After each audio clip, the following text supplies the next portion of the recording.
घुमारवीं में नगर परिषद के चुनाव का डंका बज चुका है। उम्मीदवारों ने भी अपने नाम भरना शुरू कर दिए हैं, लेकिन स्थानीय मुद्दों से अभी भी वर्तमान पार्षद व भविष्य के पार्षदों में कूड़ा संयंत्र का क्या मुद्दा गरमाएगा, ये अभी भविष्य के गर्भ में ही है। यहाँ काफी लंबे अरसे से कूड़ा के लिए काफी विवाद चला हुआ है। नेताओं ने भी इस बारे में कई प्रयास किए, परंतु अभी तक कोई ठोस कार्रवाई नहीं कर पाए, जिसके चलते अभी घुमारवीं की गंदगी घुमारवीं नगर परिषद से मात्र 200 मीटर की दूरी पर ही रखी जा रही है। चुनाव में कूड़े को उठाने का मुद्दा व इसके स्थान का चयन का मुद्दा भी गरमा सकता है।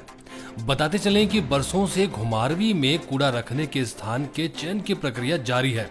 कई नेताओं ने इस पर लच्छेदार भाषण भी दिए और चुनाव भी जीत गए, लेकिन अभी तक कूड़े की समस्या घुमारवीं नगर परिषद के लिए सिर दर्द बनी हुई है। कुछ समय पहले यह कूड़ा साथ लगते वन विभाग के एक जंगल में फेंक दिया जाता था, जहां से सीर खड्ड भी बहती है, जिस पर दर्जनों पीने के पानी की स्कीम भी चालू है। ऐसे में लोगों के विरोध के चलते वे स्थान भी कूड़ा फेंकने के लिए उपयुक्त न होने के कारण बंद कर दिए गए। इसके बाद एक निजी व्यक्ति की जमीन में कूड़ा फेंकने का करार साझा किया गया, लेकिन वहां भी नगर परिषद को लोगों का विरोध ही झेलना पड़ा।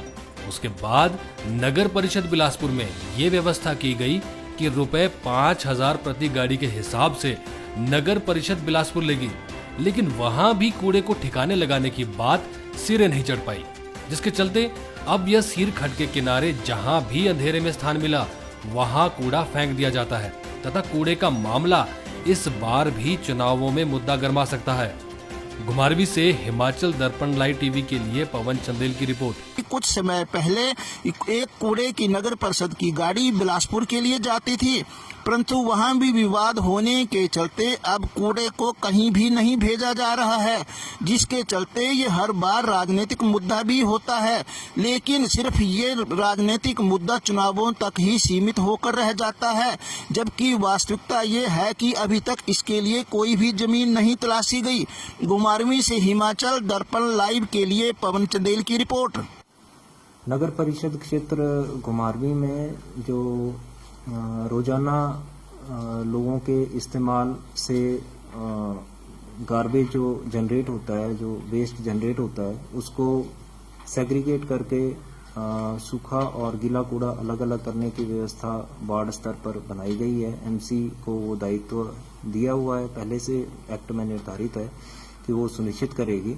और उसकी फर्दर प्रोसेसिंग के लिए जो सूखा कूड़ा है उसके लिए सरकार ने नगर परिषदों और नगर पंचायतों का MOU अभी जो मौजूदा व्यवस्था है उसमें जो सीमेंट कारखाने हैं उनके साथ किया हुआ है, ताकि एक पर्टिकुलर बंडल के फॉर्म में सूखा कूड़ा जो है तो वहाँ पर इंसिनरेट किया जा सके। और गीले कूड़े की व्यवस्था जो है तो घुमारवीं में नगर परिषद ने अपने स्तर पर वैकल्पिक व्यवस्था के तौर पर एक पिगरी फार्म के साथ की हुई है, जहां पर उसको जो है तो फीड के तौर पे वो यूज करते हैं। तो जो सूखे कूड़े की डिस्पोजल का तरीका है उसमें और बेहतरी करने के लिए लगातार प्रयास करने के सरकार की तरफ से भी निर्देश हैं, और उस दिशा में MC को आदेश दिए गए हैं कि वो उसमें और व्यवस्था सुदृढ़ करे, ताकि ऐसी कोई समस्या ना आए कि किसी स्तर पर फिर से पुनः सूखा और गीला कूड़ा इकट्ठा होकर और अव्यवस्थित फैल जाए। हिमाचल दर्पण लाइव टीवी, जो बात करेगा आपके हक की।